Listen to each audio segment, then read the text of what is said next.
Good evening and welcome everyone. I'm delighted to welcome you here this evening. My name is Bill Flanagan. I'm the President and Vice Chancellor of the University of Alberta. And I realize that tonight we are competing with the Oilers, which in Edmonton is blasphemy. So I'm a little nervous, but I just want to say thank you for coming out tonight because there are some other things happening in town that are also very exciting. But we're going to have a really exciting conversation here this evening. And before I begin, I'd just like to take a moment to acknowledge that the university is located on Treaty 6 territory and respects the histories, languages, and cultures of First Nations, Métis, Inuit, and all First Peoples of Canada, whose presence continues to enrich our vibrant community. And I also want to extend a very warm welcome to the members of the School of Public Health, including our Dean, Dean Jeff Johnson is here, and also some very important supporters of the School of Public Health. So thank you for joining us here this evening, and I think you're going to see a little bit of some of the tremendous expertise we have at the School of Public Health. And so tonight marks our President's Speakers Series, and this is a really fun event, certainly fun for me, because I get to talk with some of the incredible researchers here at the University of Alberta. And I always say one of my favorite parts of this job is getting to meet so many talented researchers and students and learning every day more about the incredible scope of research happening here at the University of Alberta. Research really with not only with an impact here in Alberta and Canada, but an impact around the world. So one of the toughest jobs I have is who's going to be next for my President's Speaker Series, because I literally have a cornucopia of riches to choose from at the University of Alberta. But I'm really delighted to have settled on our speaker tonight, Sherilee Harper. But first I thought I'd just give you a little bit of an update of the university. One thing that you may know is we launched our new strategic plan in September in the fall called SHAPE. And this is a very exciting new direction for the University of Alberta. And one of the things that you may know about Alberta is that we have a very young demographic in Alberta, with the youngest population in Canada, and a population of young people that is growing very rapidly as the province grows. And so one of the key objectives in this strategic plan is to grow our enrollment at the University of Alberta. We're currently 44,000 students, and I'm looking at some of the faces in the crowd and perhaps some of our alumni, and you will remember a time when the University of Alberta was somewhat smaller than 44,000 students. But we think that we have the capacity to grow to over 60,000 students over the next 10 years. 10,000 additional domestic students and another 6,000 international students. So there's a great capacity and opportunity for the University of Alberta to grow. To accommodate the growing demand, our application numbers continue to soar as the young population continues to grow in Alberta. Our applications at the University of Alberta are up by more than 25% in the last 4 to 5 years, projected to grow by another 25% in the next 4 to 5 years. So we need to grow to accommodate the enormous demand for our programs. So this is a conversation I continue to have with the Government of Alberta about the importance of funding enrollment growth. And another opportunity available to us is to continue to grow the number of exceptional international students who want to come and study at the University of Alberta. We currently have over 8,000 students from around the world. We think we can grow by an additional 6,000 international students in the next 5 to 10 years. And many of these international students will remain in Canada upon graduating, remain right here in Alberta upon graduating, and contribute to a growing economy and a growing province. So we think that the future remains very bright for the University of Alberta. And another thing that we did in our strategic plan is we identified our areas of research excellence where we have already achieved global prominence. And these are 3 areas that will be of no surprise to you because they are areas of signature strength for the University of Alberta. The first being energy and the environment. And we'll be talking a lot this evening about energy transitions and climate change. The University of Alberta is at the forefront, one of the world's great research-intensive universities, developing the solutions, the net zero energy solutions that will enable the globe to meet its emissions targets over the next several decades. And as you also know, we are one of the world's leading research-intensive universities on artificial intelligence. And artificial intelligence is something that will inform all of the research happening at the University of Alberta in health, in engineering, in energy, in the sciences. And we're among the top 5 research-intensive universities in the world for our research on artificial intelligence. And as you all know, you're reading in the paper, AI is going to change everything about how we work and how we live And once again, the University of Alberta is really on the forefront. And third, and another area that will come as no surprise to you, is human health and well-being, where we were enormously proud for our colleague, Dr. Michael Houghton, who received the Nobel Prize in Medicine in 2020, the only second Nobel Prize in Medicine ever received here in Canada. And it was right here at the University of Alberta. And we also identified an additional 3 areas of research strength where we think we can have global impact in the next 10 years. And the 4th area is agriculture and food security, again, an area of historic strength at the University of Alberta. And Indigenous research, another area where we lead in Canada and really around the world in advancing Indigenous ways of knowledge and knowing in Indigenous research. And finally, social transformations, that is building the society we all want to live in, a society that is prosperous with opportunity for all, a just society. So these are all areas of signature strength at the University of Alberta, and we'll continue to pursue this as we continue to implement our new strategic plan. And now I'm delighted to introduce our speaker this evening, Dr. Sherilee Harper, who's a very respected U of A faculty member, and she's tackling one of the world's most significant and urgent challenges, and that is climate change, and in particular, climate change and the impact that it is having on human health.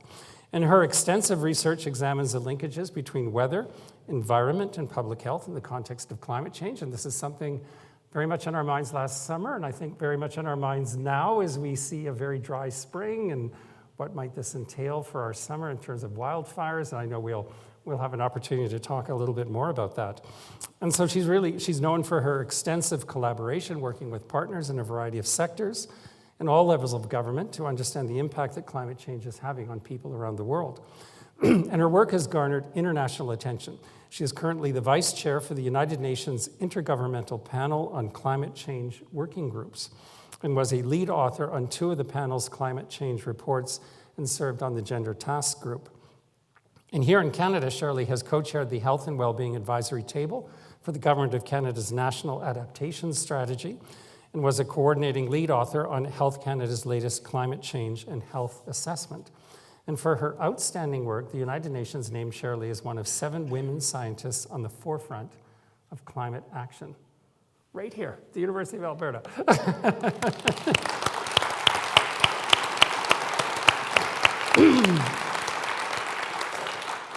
And so Sherilee is here today to discuss how climate change impacts our health in Alberta and around the world. And following the presentation, I'll have an opportunity to have a conversation with Sherilee. We'll have a little bit of a Q&A, and I know that some of you have also submitted questions, and we'll have an opportunity to put those questions to Sherilee and hear what she has to say. So without any further ado, over to you, Dr. Harper. Thank you. Thanks. Okay, it's such an honor and a pleasure and a privilege to be here today. I get to talk with you about something that's very near and dear to my heart, something that I think about every day on a daily basis, whether I'm at work or at home with my kids or traveling somewhere, and that's how climate change impacts all of our health. So, we can't talk about climate change without talking about the Intergovernmental Panel on Climate Change. This is a UN organization that's housed under the World Meteorological Organization and the United Nations Environmental Program. And it's our job to assess the latest science on climate change. So, you might be wondering, what are the latest and greatest results or findings from some of the IPCC reports?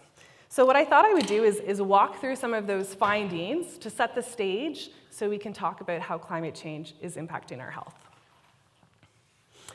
So this is the main finding. I think it all really boils down to this sentence from the report.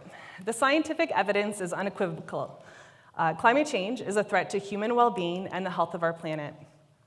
Any further delay in concerted global action will miss the brief and rapidly closing window to secure a livable future. And I think that we're all increasingly experiencing some of these impacts from climate change, right? Let's unpack some of them. So we know that the climate is changing. There's slow onset changes, so things like gradually increasing temperatures, ocean acidification, sea level rise. But what we maybe see more on a day-to-day basis are the extreme weather events. So that's things like wildfires, Last summer was a really, really tough one here in Alberta, but also in other parts of North America as well. We've seen flooding in British Columbia from atmospheric rivers, destroying infrastructure and houses. We've seen the heat dome a few years ago. It was a completely unprecedented heat wave that we've never seen before with huge health impacts. We've seen increased intensity of storms on the east coast of Canada.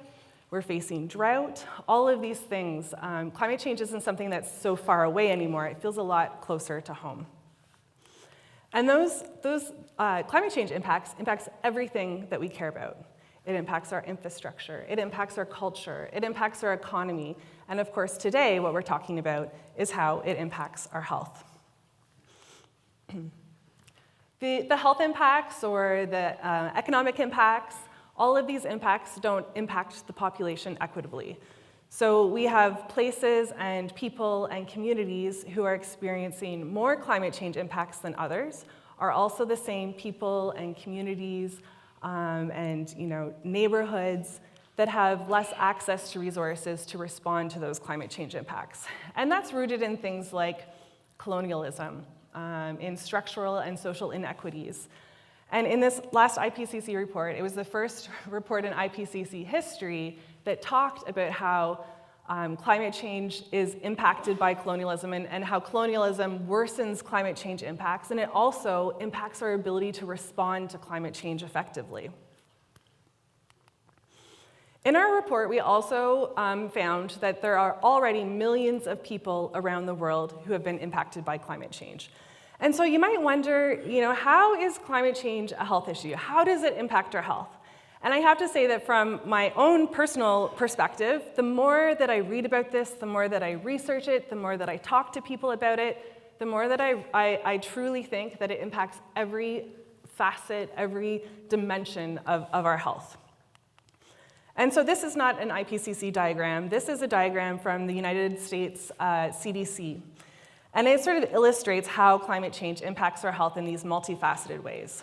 So it talks about how air pollution and increasing allergens impact our health. It talks about how extreme heat is impacting our health in terms of heat-related mortality and morbidity. It talks about drought and how impacts on water supply and water scarcity impacts our health. Environmental degradation, wildfires, water quality, severe weather and floods, food systems, changes in vector ecology, and also degraded living conditions and social inequities. So this impacts our physical health, but it also impacts our mental health. So in the IPCC report, we talked about all of these, and we assessed all of them. But what I wanted to do was focus my example on wildfires. So I wanted to do a little bit of a poll with you. By raise of hands, how many of you have already started thinking ahead to this summer and maybe worrying a little about what the wildfire season's going to look like? Yes, it's something that is definitely on our minds. This year, we have already started our wildfire season earlier than before, and it impacts so many different facets of our life. So how does it impact our health, and how is it linked to climate change? This is a figure from Colorado Health Institute, and it walks through how climate change is increasing wildfire intensity in the area burned, and that's through things like increasing temperature, which dries the vegetation. It's through things like beetles destroying and degrading the land and creating these fire conditions. It's also linked to the amount of snow that we get in the winter and the amount of precipitation we get in the summer. All of these things come together to make fire weather and fire conditions. And of course, we know from experience here in Alberta that impacts infrastructure, it impacts service provision, and it creates property damage. There's a lot of different financial costs and implications of wildfires, and all of these things together impact health. They impact the number of hospitalizations we have in hospitals, the number of physician visits for different health outcomes. It impacts our mental health. It impacts our respiratory health and our cardiovascular health. So in Canada, there was a study done mainly by Health Canada authors, and they found that short-term exposure to wildfire smoke led to anywhere from 54 to 240 deaths per year in Canada. And the range is because it depends on the year and how bad the fire conditions are. Over the if you have long-term exposure to wildfire smoke, they estimated anywhere from 570 to 2,500 deaths per year due to wildfire smoke. Plus, of course, there's all sorts of other health outcomes that might not result in death that increases morbidity or how we're experiencing climate change. And what this study found is that British Columbia and Alberta are disproportionately impacted. We have the highest number of wildfire smoke-related deaths in the country. And so some people are interested in the economic cost of that. How much does it cost our healthcare system to be responding to these different wildfire-related health impacts?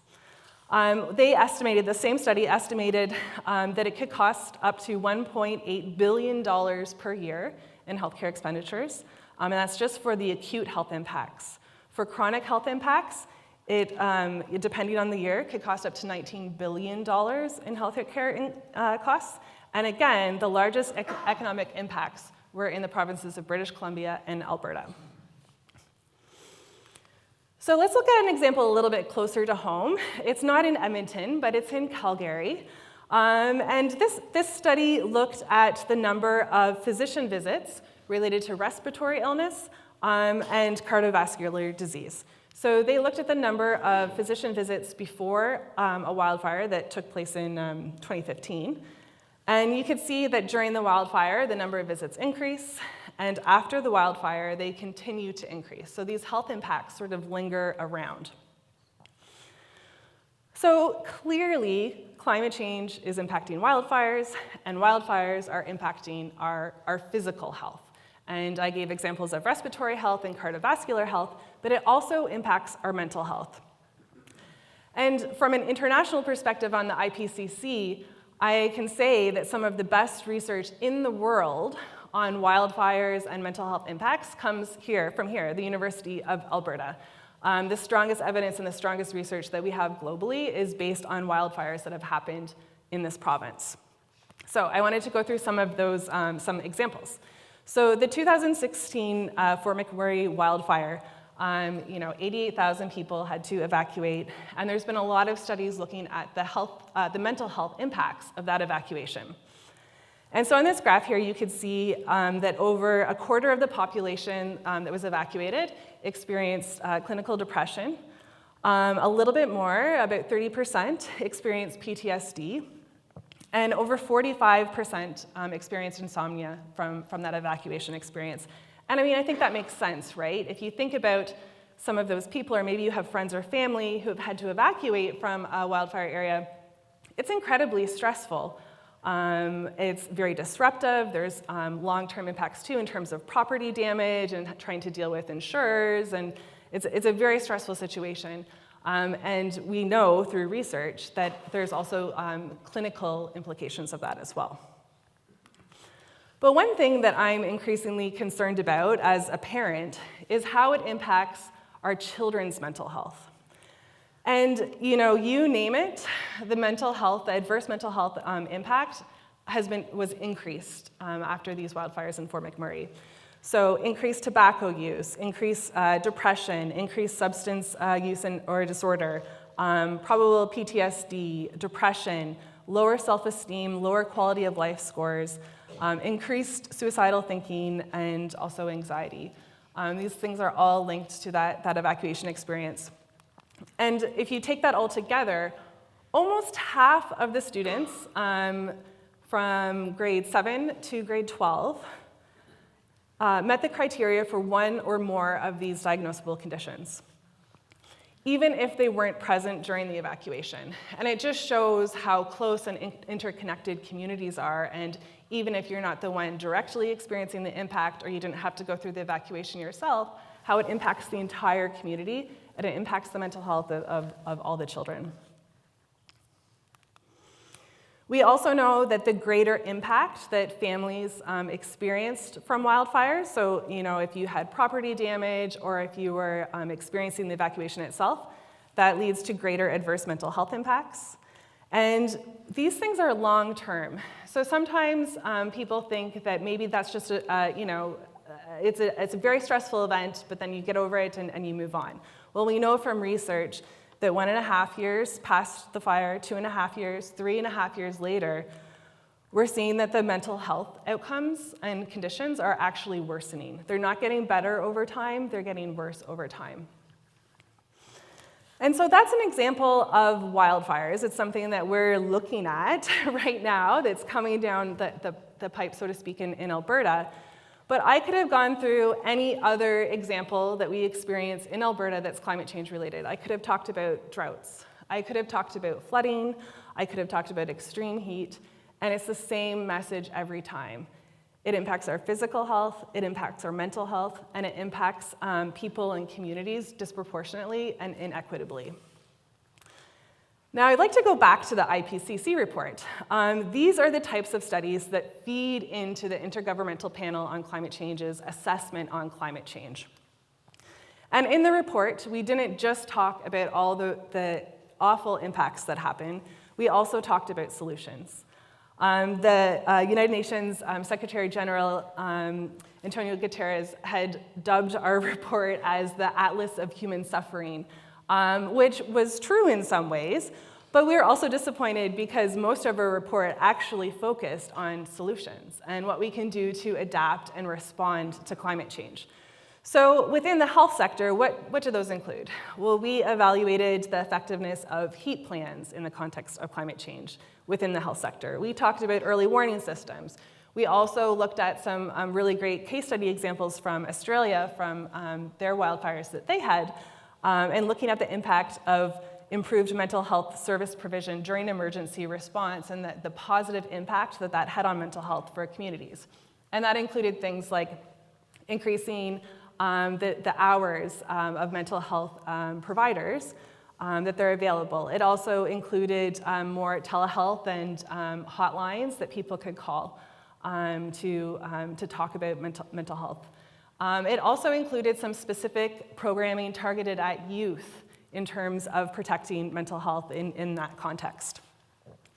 But what I find really interesting, one of our very interesting findings from the report, was that a lot of the health solutions related to climate change are actually outside of the health sector.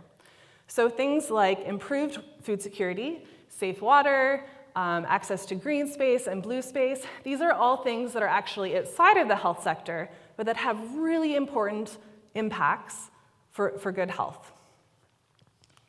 So we know that there are solutions to respond to some of these climate change impacts. We know that they're both effective and feasible. But we also know that adaptation, our ability to respond to climate change and protect health, has improved over the past decade.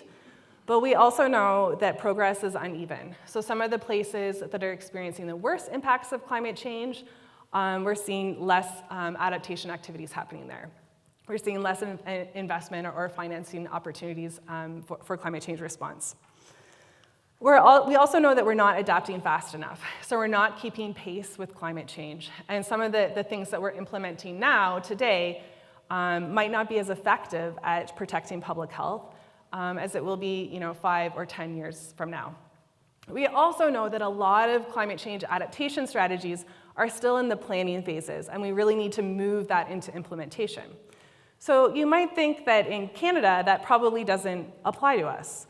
But actually, the National Adaptation Strategy was just officially launched last year. So even in Canada, we're one of the last developed countries to have a national climate change adaptation strategy, and it was only launched last year. That means that we are still in the planning phase in terms of climate change adaptation at a federal level. We also know that risks are becoming more complex and more challenging to manage. So if we think about this upcoming wildfire season, we're also going to have heat waves. We might not have an extreme heat wave like we did with the heat dome, but we still have heat waves. And so if you are like me and you have young children at home, at night you're sort of facing this decision about whether you open the window to cool down the room while the kids are sleeping, But if you open the window, then the wildfire smoke is coming in and the air quality is really poor, and that impacts their physical health and it impacts their mental health too. And so as things become more complex, they become increasingly challenging to manage, both within our homes, but also within our healthcare system. But ultimately, in our report, we concluded that a climate resilient future is definitely possible, but we have to act now. Every decision that we make will take us closer to or further away from a climate resilient future. So that is the IPCC report. But where did the conclusions come from? Well, they come from the research. And who cares about those reports? There are these UN reports. Media often asks me, oh, it's another climate change report. What are the new findings? Like, why should we care? Well, let me talk to you a little bit about the science that goes in behind it. By raise of hands, are there any scientists or researchers in the room? There's a couple. Okay. So you might be able to relate to some of these numbers. In our latest report that I just presented to you on, we assessed over 34,000 studies on climate change and climate change impacts and adaptation. There were 270 authors from 67 countries, 40% of whom were women, who came together and worked on this report for 4 years. And it's peer-reviewed. So that means that other experts from around the world on climate change or climate change-related topics can provide comments on the report and ask for changes or question things. And we had to address over 62,000 reviewer comments. Usually a scientific paper might have 2, 3, 4, maybe 4, reviewers, but we had literally tens of thousands. And every single comment has to be responded to, and all of the comments and all of our responses are publicly available. So it's an incredibly rigorous and transparent process. But what makes the IPCC report special is this. This is the approval session where the summary for policymakers goes through a line-by-line approval with UN member states. So there's 195 countries who are part of the IPCC, and we go through a line-by-line reading. So in this picture, you can see that there's a sentence highlighted in green. That means it's been approved. There's a sentence highlighted in yellow, which means it's under discussion. And then the rest we have yet to get to. On the other screen, you can see all that sort of blue font. Those are all the track changes that are being made. And this process, and I'm at the front there and on the screen, and basically it's over a week of being grilled by countries. It's like if you're doing a PhD defense, only you're doing it for 7 days straight and pulling all-nighters doing it. And your exam committee is not 4 or 5 people, it's like 300 people from all around the world, some of whom are have just as much expertise in the topic as you do. So it's a really grueling process. And countries send the amazing people to do this grilling. There are top researchers who go and ask questions, who really help us improve the clarity of the writing, the policy relevance of the text, and so on. But there's also, some countries have delegations of like 30 people who come to ask you questions. And there's also lawyers who come. And the lawyers come because the wording of this stuff really matters. And so you might be wondering, why do the governments care so much about this? Like, why would a government send a delegation of 30 people with top researchers and lawyers to grill us on some United Nations report? Well, the answer is the annual United Nations Climate Change COPs. So these are annual meetings where international climate change policy is negotiated. So things like the Kyoto Protocol, the Paris Agreement, these are struck at these annual meetings. And the IPCC reports underpin those negotiations. So when the governments agree to the summary for policymakers that goes through the line-by-line approval, they're saying that they agree to this science and they agree to make their decisions at these annual COPs, or these climate change meetings, based on that science. So these reports actually are pretty high stakes for governments, and that's why they send these teams of people. And of course, researchers also go, presidents of universities go to these annual COPs. It's a meeting place where people can come together and talk about climate change impacts and climate change solutions. But what I really also love is that civil society tends to show up. So these are some photos from COP26, which was in Glasgow.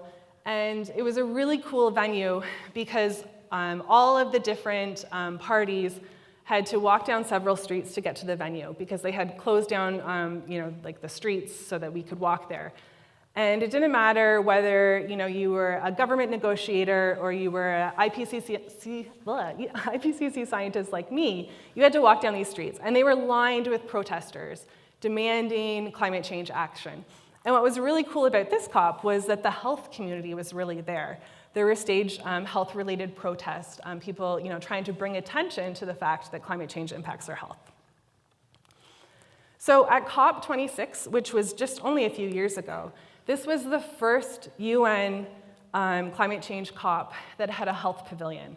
So it was the first time that health was really being taken into consideration in this negotiation process. Then in Sharm el-Sheikh at COP27, the health discussions sort of continued to gain momentum. Governments are increasingly interested in this topic, having questions about it. And then just last year at COP28 in Dubai, there was an entire day devoted to health. And so health ministers from around the world came and spoke about how climate change was impacting the health of people who lived in their country and sharing ideas on responses and basically calling for action. And at the next COP, we're hoping or anticipating that health will actually become a core part of the actual negotiations themselves. So I think that overall, the climate change crisis is a health crisis, which is the title of this talk. But if you frame climate change as a health issue, you can really inspire action. So if we can understand and recognize that climate change is not just an environmental issue, it's not just an economic issue, it's something that impacts each and every one of us. It impacts the health of ourselves, the health of our family, of our communities, of our children, of our pets. That can really inspire climate change action. So with that, thank you very much.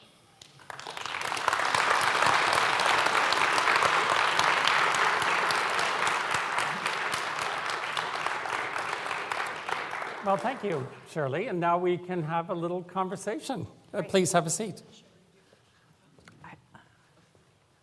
should be good. Thank you.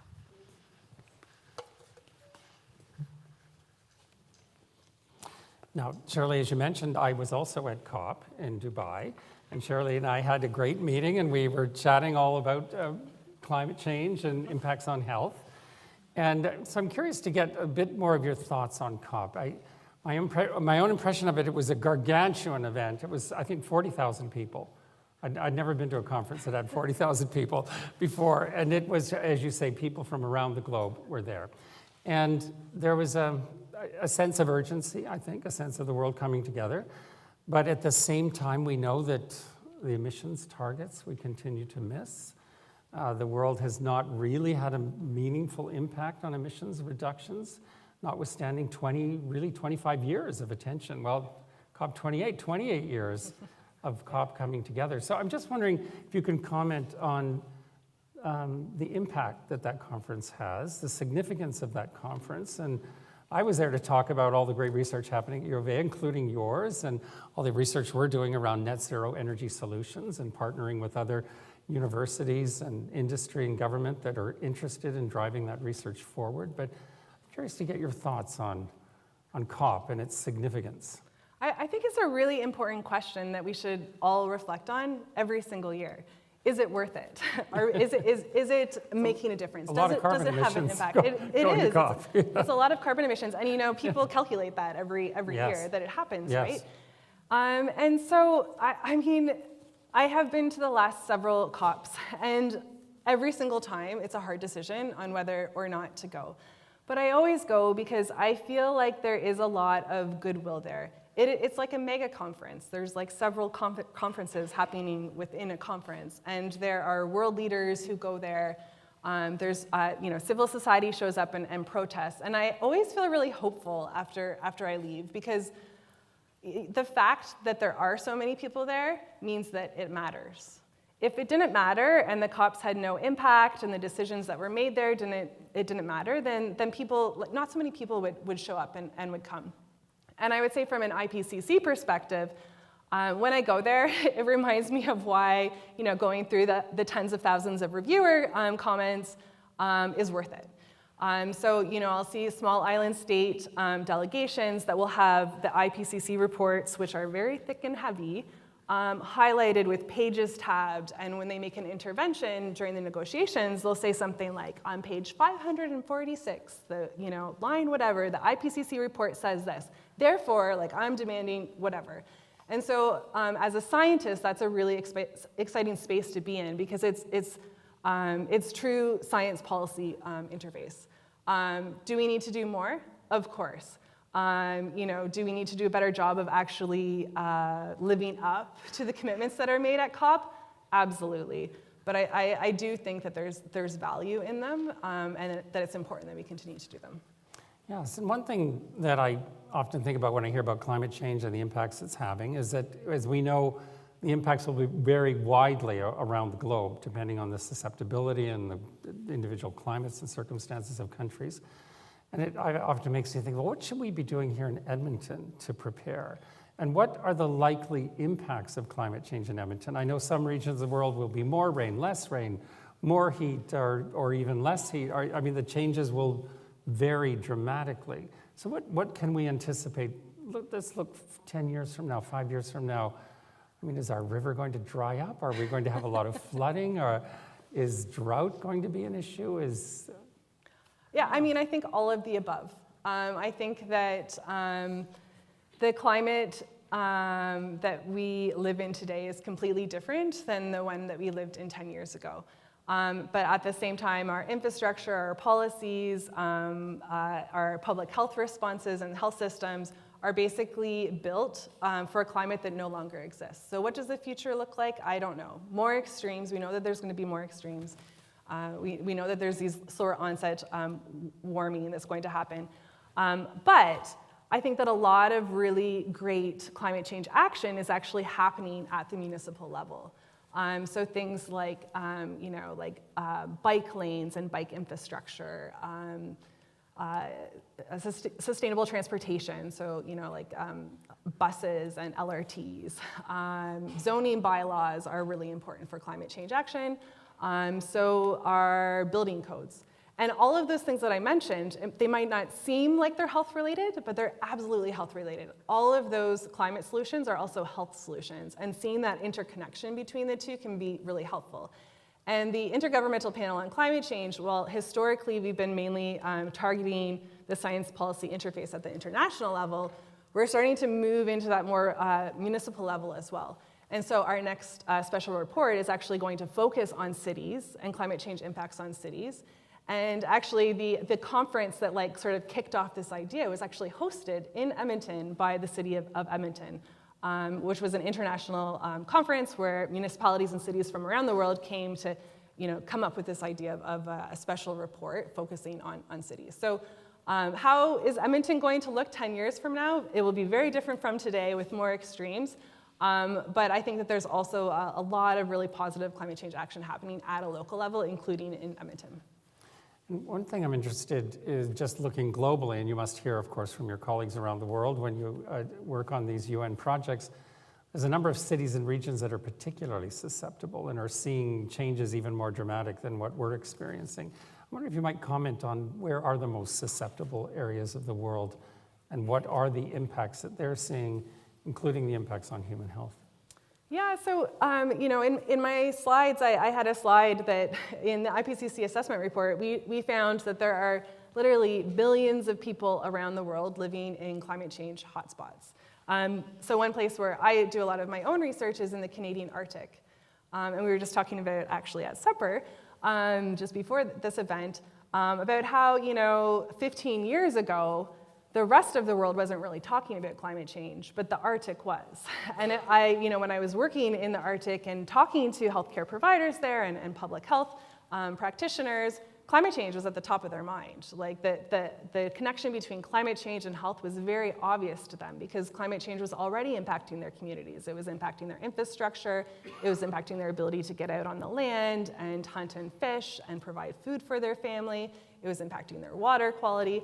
All these impacts they were already seeing on a day-to-day basis, and you could see with your eyes. And now I think today the rest of us have sort of caught up to that. And so there are certainly these global hotspots of climate change impact, but what we're increasingly finding is that everyone's vulnerable. There's no place in the world that's not impacted by climate change. I mean, up until a few years ago, I would have never guessed some of the impacts that British Columbia had from their atmospheric rivers. And some of you might have seen those pictures in the media that were coming in with the damage and destruction that caused. No one's safe from climate change. One thing I'm interested in hearing a little bit about is interdisciplinary and transdisciplinary work, which is something we really pride ourselves on doing at the University of Alberta. Health sciences, natural and applied science, social sciences and humanities, breaking down the silos that might exist between disciplines. And I think climate change and energy transition is a classic example of a challenge that crosses disciplines, pretty much every discipline you can imagine. So I'm wondering if you might comment a little bit about how interdisciplinary work informs what you do and why you think that might be important to finding solutions. Yeah, so as a climate change and health researcher, it's impossible for me to not work across disciplines. I work with climate physicists and chemists and anthropologists and city planners and. You have to all come together to understand the complexity of these issues. So it requires that interdisciplinarity. And what's really exciting here at the University of Alberta is that we just launched this Climate Change and Health Hub.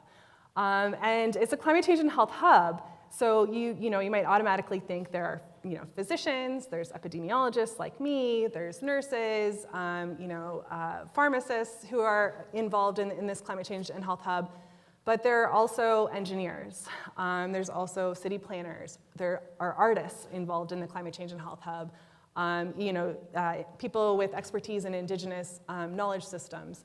And all of us are coming together to tackle these climate change and health issues because we recognize that a lot of the climate change and health solutions are outside of the health sector. So we have to come together to be able to tackle these big, messy problems in an interdisciplinary way.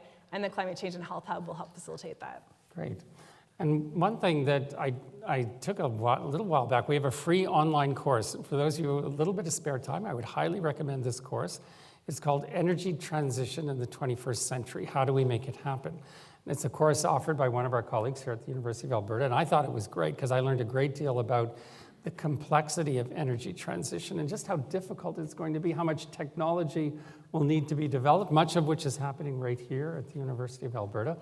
But one of the themes that struck me in the course is technology and innovation will get us part of the way to where we need to go in developing net zero energy solutions. But also a very big part is we need to change the way we live because we simply consume too much energy. Even with all of the technology in the world, even that a mighty university like U of A can come up with, we also need to think about how our behavior impacts climate change. So how do we motivate people to change how we live? Big question. Yeah, and I think that's the question that we don't fully know the answer to. Otherwise, we have the climate change solutions available, and yet we're very, very, very slow to be taking them up. And you're right. Tackling and addressing climate change will require both technological innovation, but also social innovation. And it doesn't matter which IPCC projection model you look at. Both are required. We've basically scientifically shown that a purely technological solution is not going to work. And even if we do all of the right policies and make all the right changes in our behavior, there's some things that we're going to need technological innovation to help with that transition. And so there's an American researcher, when he's asked, what can I want to take climate action, what can I do as an individual to make a difference? And he says, be less of an individual. Because yes, it's important that we reduce our own carbon footprint and turn off the lights and cycle to work more and do all of these things to reduce our carbon footprint. But what we should be thinking about is what a Canadian researcher who now lives in the United States calls our carbon shadow. So that's the idea of, like looking around our sphere of influence and who we know and how we can bring people together to respond to climate change collectively. So how do we do that? Well, research has shown that the most important thing you can do is talk about it, is to talk to people about climate change and make it personal. Talk about how it impacts their day-to-day life. Does it impact their ability to access the outdoors or to exercise outside? How does it impact them and how does it impact their health? The second thing is that if you do make choices in your own home in terms of your carbon footprint, is to not stop there, but to share that with others so you can try to garner other people to do similar things. Another really important thing to do is pay attention to politicians' climate change platforms. And then once they're elected, to keep them accountable to those platforms. And that's from the municipal level to the provincial level to the federal level as well. So these are all the different types of things that we can do to try to come together to address climate change and be less of an individual. And one other theme that really struck me in the course is that the instructor talked a lot about energy poverty in the world. And I forget the figure, but it's something like 400 million people in the world live with basically no access to energy. And these are countries that want to provide their citizens with access to energy. And sadly, they're building a lot of coal plants. And they're doing what they don't want to be constrained in their capacity to provide energy to their citizens. And so on top of all of these complexities of how we need to change our behavior, at the same time, we need to accommodate hundreds of millions in the world who still have no access to energy. How do we put all that together? I'm asking you all the easy questions. I mean, that's a good question. And I mean, I think that's a particularly good question, maybe for somebody who studies political science or something. A good example of how interdisciplinary these challenges are. Exactly. Yes. And I mean, I think that goes to the point that I was trying to make in my presentation, that a lot of these inequities exist, and they're rooted in things like colonialism and social and structural inequities. They're embedded in racism, and even when we're thinking about our response, those things still persist. And we are really lucky and privileged to live in a country where we do have access to energy, and we're not faced with those decisions. And that is what the IPCC calls a just transition, and recognizing that we all have to move together and not leave anyone behind. So now I've got a hypothetical for you. You're the president of the University of Alberta. How can a university contribute to addressing the challenges of climate change and its impact on human health? What more would you do as president, or really, what can universities globally do to contribute to this challenge, to finding the solutions? That's a really good question. I should be asking you that, right? Well, I got loads of ideas, but I'm curious what your thoughts are. I have some thoughts. From a climate change and health perspective specifically, research is obviously really important. Yes. We know that climate change is impacting health, but we actually know relatively little about which solutions are most effective, and which solutions that are effective today will still be effective 20 years from now when the climate continues to change. So research, I think, is incredibly important, and creating different environments that fosters that collaboration is super important. I think that research needs to be better funded. Canada right now on the climate change and health front is not doing very well, to put it lightly, or to put it mildly. And this is an international issue. There have been studies that have documented how underfunded climate change and health research is compared to other sectors. So compared to climate change in agriculture, or climate change in infrastructure, or whatever, for some reason, climate change and health has not received the same amount of research funding. Now, other countries like the UK, the US, Australia, have started to try and correct for that, just in the past couple of years, investing like millions and millions of dollars into this topic, We haven't seen that yet in Canada. So one thing I would do is I would try to lobby in Ottawa to bring that to light, right? Yes. And then the other... That's a third of my job, right there. And then the other thing is education. So again, for a climate change and health example, we know that across the country, there are very few courses that are offered on climate change and health. I mean, to me, that's mind-blowing. Like, why are we not training our health force, or our workforce, our healthcare providers to be able to operate in a climate that's changing, to be able to respond to extreme heat events, to be able to respond to these wildfires? That training and education just isn't happening right now. And that's something that has also been documented in research. Here at U of A, we're very lucky because we have one of the 6 or 7 courses on climate change and health in Canada. And we not only have one course, we have an entire graduate embedded certificate in climate change and health. It's the first and only of its kind in Canada. So I hope that we'll see more of those actually pop up across the country.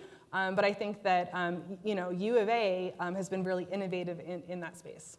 Well, I have a suggestion for you, because what we're doing at U of A is taking areas where we have great research and teaching excellence, like AI, like energy, and developing free online courses that are being viewed and people are engaging with these courses around the world.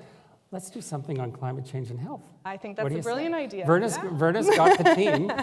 We've got a fantastic online design and development team at the University of Alberta, and it's a great way for us as a university to extend the reach of what we do.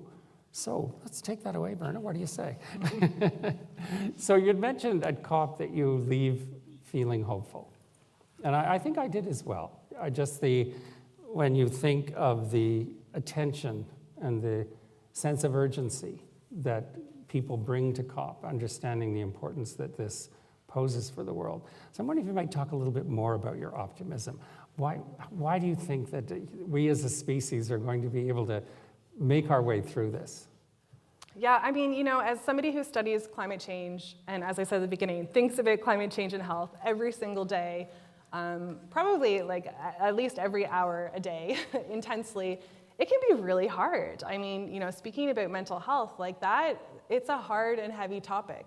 Constantly, I do qualitative and quantitative research, talking to people about their experiences of evacuation or their experiences of food insecurity. It definitely takes like a mental health toll. And yet I find a lot of hope and optimism at the same time when I'm talking to different people about the local solutions that are being implemented or different programming that's in place. I think all of these things are hopeful. But what gives me the most hope are youth.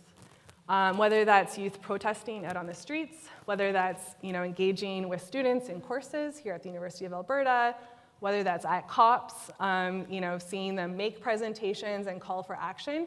It's so inspiring to see what they have done. And I really think that is what's tipped the balance into climate change action. If I think back to when I was doing climate change and health research in my grad studies program, like climate change was not necessarily a cool topic to be studying. Not a lot of people were thinking about it. And now it's definitely a hot topic. And I think that the youth are responsible for that. So I look to the future and I see, like what they're doing, and I think, how can we better support that to, like correct the mistakes that we've made? I share your optimism about today's youth, and I see it every day in the incredible talent we have here at the University of Alberta. So now some really tough questions. These are the audience questions. So how do we know that health effects are caused by climate change rather than just pollution and population? Yeah, there's specific sciences called climate change attribution science. And so basically it looks at, from a very statistical standpoint, the amount of climate change that contributes to that event or to that thing or to that flood or to the wildfires we experienced last summer. And it will actually calculate how much climate change had to do with that event from happening. So there's specific scientific methods that we could use to sort of tease that apart. Now, the question about pollution is a really important one because air quality is really critically important to our health. But we know that with warmer weather, that actually sort of makes the air pollution worse, and it exacerbates the health impacts from that that would have been just present from the air pollution impacts that magnifies and intensifies under warm conditions. So we know that it exacerbates other conditions as well. So yeah, there's scientific ways to sort of be like a detective and tease things apart. Great. And here we got a question that very much is along interdisciplinary lines. How can we ensure that health equity is considered in climate change policy and decision-making, particularly for vulnerable populations that are disproportionately affected by its impacts? I love that question. I thought you might. Health equity and equity in general is absolutely key. If we are not taking equity into consideration, we will be failing. So any climate change solution that doesn't take equity into consideration, maybe in the next couple years it's effective and it reduces health impacts or something like that, but 5-10 years down the road, it'll be maladaptive. And there's a whole field of climate change research called climate change maladaptation. And it's this whole idea that unless we address the root causes of inequities like colonialism, like racism, like all of these really important things, that whatever we do won't work. It's only temporary. So I think that health equity, achieving health equity is a climate change solution. Yeah, thank you. And here's a question that I think will be of great interest to many members of the audience. And can you suggest things we can do to prevent these health complications? And what can healthy seniors do to reduce the risks of the effects of climate change? Oh, that's also an excellent I think we have a few point. seniors in the audience who are very interested in hearing what you have to say. There's so many things. It really, the reason I'm hesitating is because it depends on what the climate hazard is. There's different things that you can do to protect yourselves when you're exposed to different climate change hazards. So during a heat wave, staying inside, staying in cooled places if you have access to those, cooling your hands, your feet, and your neck is also really important. Checking in on your neighbors is very important to make sure people are doing okay. You could say the same thing about wildfire smoke. Staying indoors when you're outdoors, using a mask is really important. Paying attention to air quality indices. And I think those are important for seniors, but they're important for everyone, really. Those are all things that we can be doing to protect health, to protect our own health and our community's health. Great, and here's a question a bit about social activism. What are some ways that consumers can pressure large businesses to adopt more climate-friendly practices? And how can we verify if they're actually doing it? Oh, that's such a hard question. There's so much greenwashing happening. There's greenwashing at COPs. Our politicians do it all the time. Yeah, it is really hard, and it's so convincing, right? And that's the problem. Even myself, I've been in a room hearing a presentation and thinking, oh yeah, okay, that makes sense. That's great, yeah. And then I step away and I think about it. I'm like, wait a second. That is not true, and that is greenwashing. And that's the hard thing, is that it is so effective somehow, because we all want to be making good decisions and taking good actions and figuring out what to do. I would defer everyone to the IPCC reports because it's based on thousands of studies, gone through really rigorous peer review, and there are specific suggestions on what individuals and communities can do that we know will make an impact. And in terms of influencing businesses, that was part of the question. Yeah. One of the things that social sciences research has found is also to encourage climate change action that's collective, is to think about where you're banking and think about where you're purchasing from and sharing that information with others. Are there any reliable third parties that are assessing performance of businesses in terms of climate action? And I mean, for the interested consumer, are there any sources that you might recommend?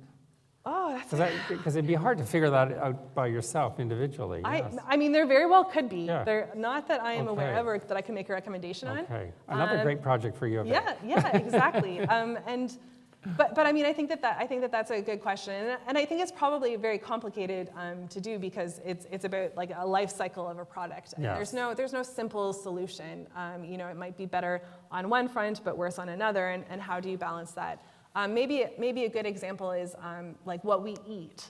And there's been huge programs of research trying to figure out what is the best low carbon diet that's also healthy.